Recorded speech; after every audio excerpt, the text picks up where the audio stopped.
Agriculture में, खेती में, सॉइल में एक सी-एन रेशियो है और सी-एन रेशियो बहुत मायने रखता है।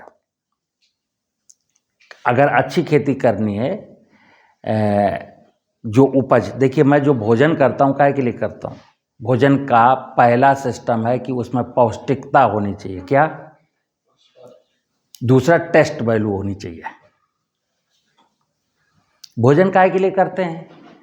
केवल पेट भरने के लिए नहीं करते हैं। भोजन जब हम खाते हैं तो उसके दो मकसद हैं। स्वाद, ये तो जिह्वा को मिलना है। हमने कहा भोजन बहुत खूबसूरत था, बहुत टेस्टी था। और भोजन अल्टीमेटली क्या करना है? हमारे स्वास्थ्य,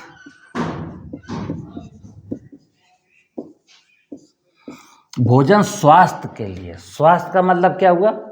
भोजन में जितने न्यूट्रिशन होने चाहिए, यानी इतनी मात्रा में कार्बोहाइड्रेट, इतनी मात्रा में फैट, इतनी मात्रा में प्रोटीन, इतनी मात्रा में विटामिन, इतनी मात्रा में मिनरल्स। क्या क्या? कार्बोहाइड्रेट, प्रोटीन, वसा, मिनरल्स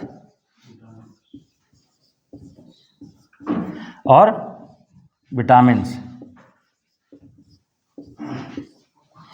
कार्बोहाइड्रेट, प्रोटीन, वसा, मिनरल्स, विटामिन्स अगर ये सफिशिएंट क्वांटिटी में हैं तो भोजन मेरे काम का है, तो मैं हेल्दी रहूँगा।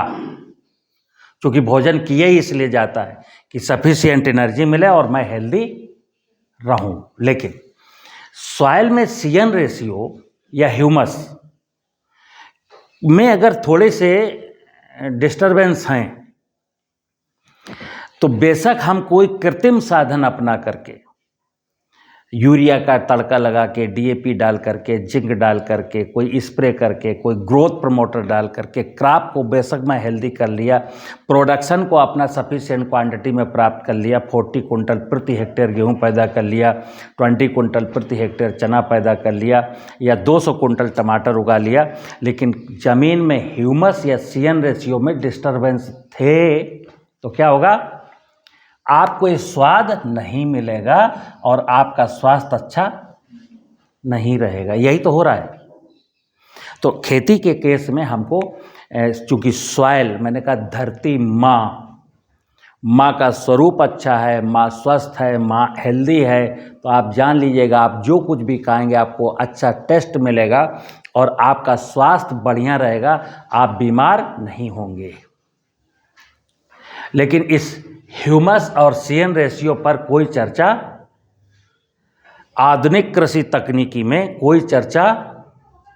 आपने केवल स्टूडेंट लाइफ में सी-एन रेशियो पढ़ा है हल्का सा, ह्यूमस शब्द सुना है हल्का सा, और जब से आप एग्रीकल्चर डिपार्टमेंट में जॉब पाए तब से क्या कर रहे हैं? हाइब्रिड बीज, उन्नतशील बीज, rotavator, cultivator, nano urea, nano DAP, insecticide, fungicide, weedicide, यही शब्द सुन रहे हैं। कहीं से आवाज़ नहीं आती कि माँ, धरती माँ की कोख में जहाँ हम खेती करते हैं वो उसका स्वरूप कैसा होना चाहिए। तो उसके स्वरूप की जब बात आती तो दो शब्द हैं, एक है ह्यूमस और दूसरा है सी-एन रेशियो। तो देखना क्या है। ह्यूमस एक वो पदार्थ है, ह्यूमस, जिसमें कार्बनिक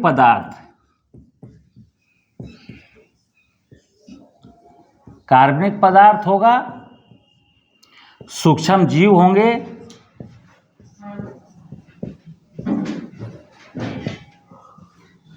और सूक्ष्म जीव होंगे तो सूक्ष्म जीव मरेंगे भी, जाहिर सी बात है। अगर जीव हैं, केंचुआ है, दीमक है, गुबरैला है और माइक्रो ऑर्गेनिज्म है तो हैं तो मरते भी हैं। केंचुए की लाइफ कितनी है? 1.5-2 महीना, फिर अंडा देगा, फिर नए केंचुआ बनेंगे, पुराना वाला केंचुआ मर जाएगा। तो जब केंचुआ मरेगा तो उससे क्या निकलेगा? जीवांश। इसी प्रकार छोटे छोटे माइक्रो ऑर्गेनिज्म हैं। ये पैदा होंगे, प्रोपेगेट होंगे और ये पीछे से मरेंगे भी। तो तीसरी चीज होती है जीवांश, यानी इनका जिंदा सूक्ष्म जीवाणु और जीव, जो जमीन में जीव जंतु जीवाणु हैं, ये जब मरेंगे तो इनको क्या बोलेंगे? जीवांश। तो तीन चीजें जहां होती हैं उसको कहते हैं ह्यूमस। ठीक है ना?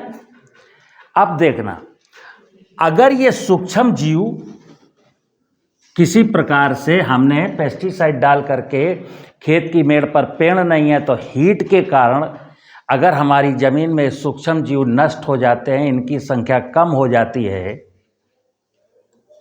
तो CN रेशियो नेचुरली गड़बड़ाएगा। चूंकि मान लो यहाँ कार्बनिक पदार्थ 100 कुंटल है और ये सूक्ष्म जीव नहीं है, तो कार्बनिक पदार्थ से 100 कुंटल कार्बनिक पदार्थ से जो हमको पोषण मिलना चाहिए, पोषण फसलों का, जिसमें हमारे पास सब 14 तत्व होने चाहिए, चूंकि 3 तत्व तो कार्बन, हाइड्रोजन, ऑक्सीजन को हवा पानी से मिलेगा, जलवायु से, 14 तो जमीन से मिलेंगे। ये कच्चा पदार्थ है। कार्बनिक पदार्थ क्या है? रॉ मटेरियल है। जैसे एग्जाम्पल मैं कई बार देता हूँ, एक घर में एक किचन होती है और एक स्टोर होता है। स्टोर में गेहूँ और आटा और दाल और चावल और तेल और घी, मसाले सब होते हैं ना। लेकिन वो गृहिणी जो थी, जो खाना बनाती है पर डे, वो चली जाए 4 दिन के लिए, तो घर में खाना मिलेगा क्या? कच्चा पदार्थ तो सब कुछ है।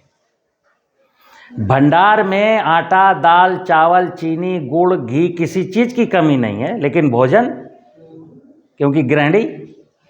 इसी प्रकार ये 100 कुंटल रॉ मटेरियल किसी खेत में है, लेकिन इस रॉ मटेरियल से जो फसलों को भोजन बनाने वाली मैकेनिज्म है, नाना प्रकार के जीव जंतु हैं, वो आपने इंसेक्टिसाइड डाल के मार दिए।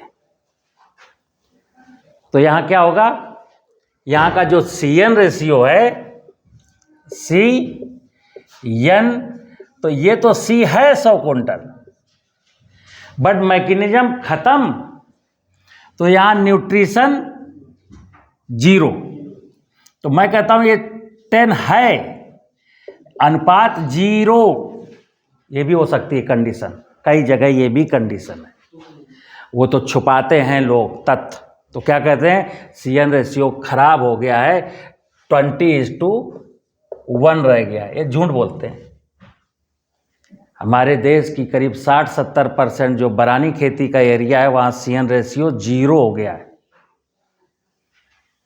नाइट्रोजन, कार्बनिक पदार्थ खेत में पड़ा हुआ है, लेकिन मैंने फिर बोला, जब तक वहाँ केंचुआ नहीं होगा, दीमक नहीं होगी, गुबरैला नहीं होगा, माइक्रो ऑर्गेनिज्म नहीं होंगे, तो इसको, जो मांडवी ने बताया कि इस कार्बनिक पदार्थ को अपघटित करने वाला जब मैकेनिज्म ही आपने बिल्कुल किल कर दी है, तो इससे तो कोई न्यूट्रिशन निकलना नहीं है।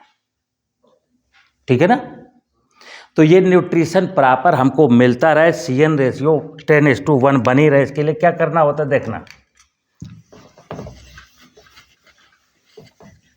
मैंने बोला कि ह्यूमस, अगर ह्यूमस है तो ह्यूमस का मतलब हुआ कि लिविंग सूक्ष्म जीवों की एक्टिविटी है, तो यहां CN रेशियो ऑलवेज 10:1 होगा, अगर ह्यूमस है तो।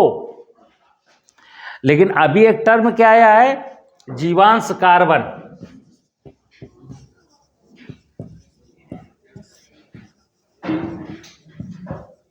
समझना बात को। यहां क्या है? कार्बन है एक कार्बनिक पदार्थ, ये, और क्या? जीवांश, ये अपने आप में बोलता है कि अब जमीन में हमारी कृषि योग्य भूमियों में जीव जंतु माइक्रोबियल एक्टिविटी नहीं है। ये हमारे वैज्ञानिक स्वीकार कर चुके, तभी आप आज कहते हो ना ये नाइट्रोजन घोलक है, ये पोटास घोलक है, ये जिंक घोलक है, ये राइजोबियम है, ये ट्राइकोडर्मा है, ये ब्यूवेरिया है, ये माइकोराइजा है। ये ट्राइकोडर्मा, ब्यूवेरिया, माइकोराइजा, नाइट्रोजन घोलक, पोटास घोलक, जिंक घोलक, ये क्या है? सूक्ष्म जीवाणु ही तो हैं। और अगर आज इसकी मार्केटिंग हो रही है तो मीन्स हम लोगों ने स्वीकार कर लिया है कि ये नहीं है, राइट? तभी तो हम ये डालते हैं। लेकिन हम कितने लोगों को, कितने जीवों को जानते हैं? 18, 20, 25। और ये नेचर में कितने? कल मैंने बोला था 84 लाख। 84 लाख क्या है?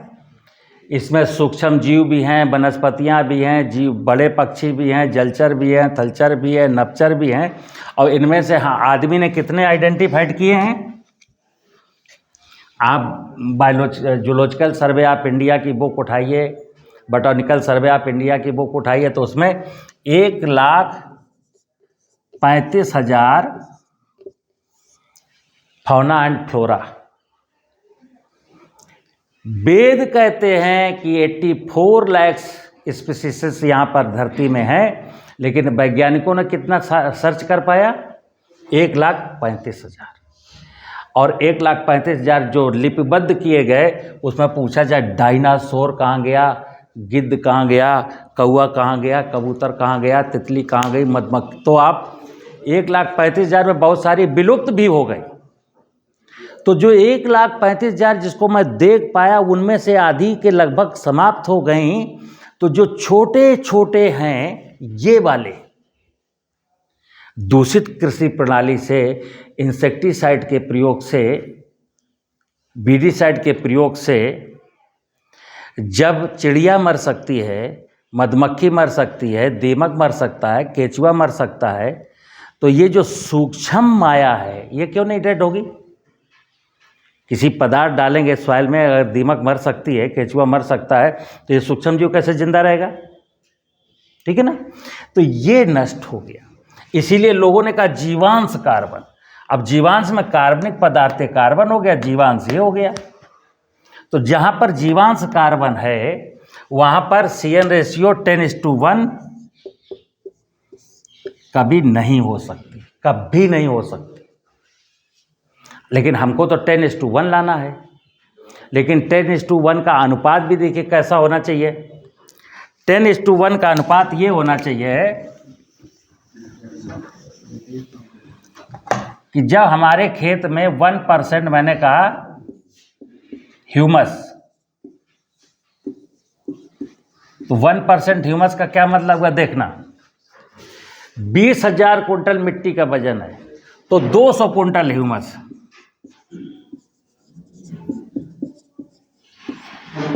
200 कुंटल ह्यूमस। और 10:1,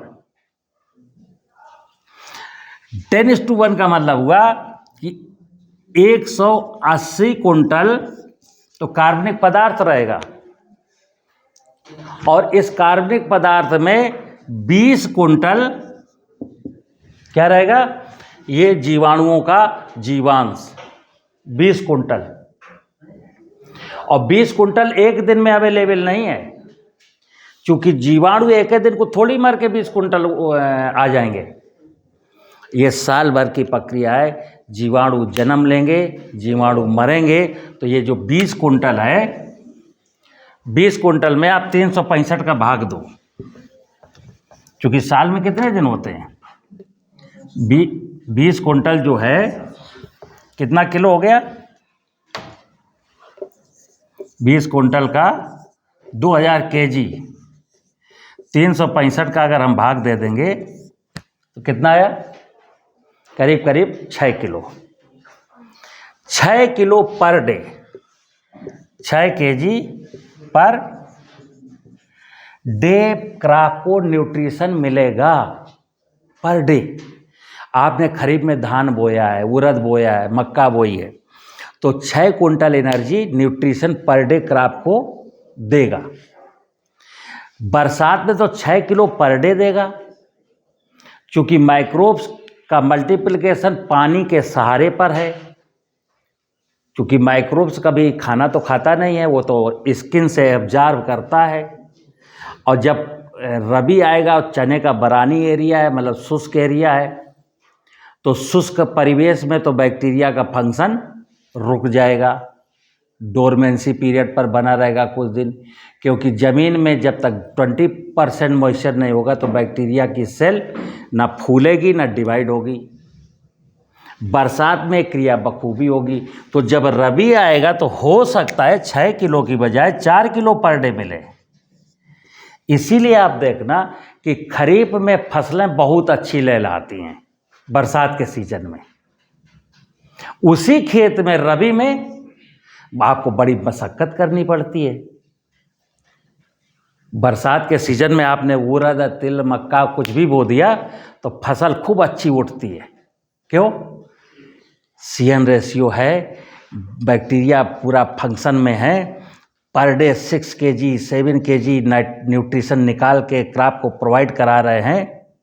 क्योंकि सॉइल में 20%, 15%, 25% मॉइस्चर ऑलवेज रहता है। फिर जब 9 अक्टूबर आया तो जब पलेवा की, उस समय 15% के मॉइस्चर रहा तो कुछ दिन वो चला। लेकिन जब इवेपोरेट हो गया वाटर, सॉइल में मॉइस्चर 8-9% बचा। तो जब 8-9% बचेगा उसी समय माइक्रोबियल एक्टिविटी चोक हो जाएगी। और फिर जो स्टोर था, जो बन चुका था, रेस्ट मात्रा पड़ी थी, वो तो आपको क्रॉप को मिलेगी, अन्यथा नहीं मिलेगी।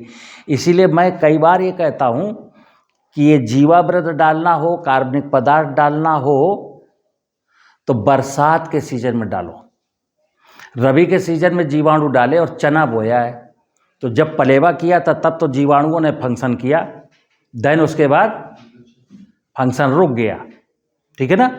तो बारिश के सीजन में धरती माता अपना श्रृंगार करती है। ध्यान रखना, बारिश का एक ऐसा महीना है जिसमें माँ अपना श्रृंगार करती है। लेकिन आधुनिक कृषि तकनीकियाँ क्या कहती हैं? एक पानी हुआ, दूसरा पानी हुआ, वीड्स उगा, किसान ट्रैक्टर लेके, अभी 2-2 इंच 3-3 इंच के पौधे हुए थे, किसान ने ट्रैक्टर से जोत दिया। और फिर क्या कहते हैं? हरी खाद बो। अब आप 40 किलो ढैंचा का बीज लाए, 3000 का, जुताई में पैसा दिया। अगर खरीफ में हरी खाद बोनी है तो मत बोइए। हरी खाद वो फील्ड खुद बनाएगी। इस माँ की ड्यूटी है, धरती माता की खुद ड्यूटी है। वो खुद सक्षम है कि खरीफ में कोई इंटरफियर मत करिए। अगर आपको हरी खाद बोनी थी तो आप छोड़ दो उसको, ट्रैक्टर ही मत ले जाओ। देखना ढेर सारे प्रकार के घासें जमेंगी और आपके कमर के बराबर हो जाएंगी।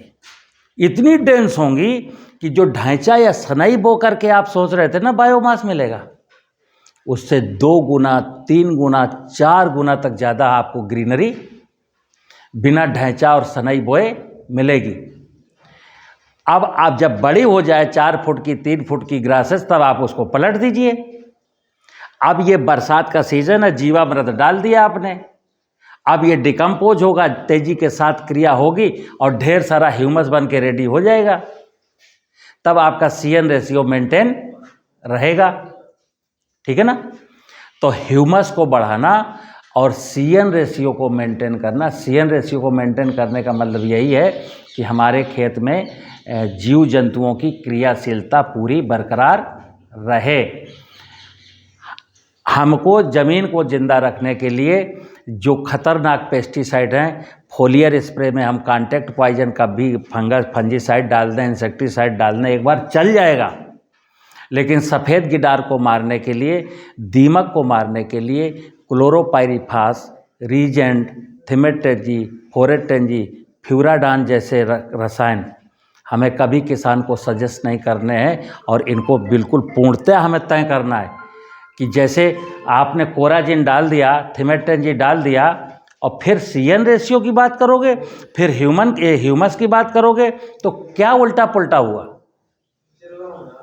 अब ये सूक्ष्म जीव आपने फोरेट डाल के मार दिए, और आपका कल्पना है कि मैं जीवांश ह्यूमस को बढ़ा के 1% करूंगा। कैसे करोगे, नहीं होगा ना। जैसे दही जमाओ, दही गरम हल्का सा गुनगुना दूध था, उसमें जामन लगा दो, देन उसको गैस में चढ़ा दो, दही बनेगा? क्यों? जीवाणु मर जाएंगे।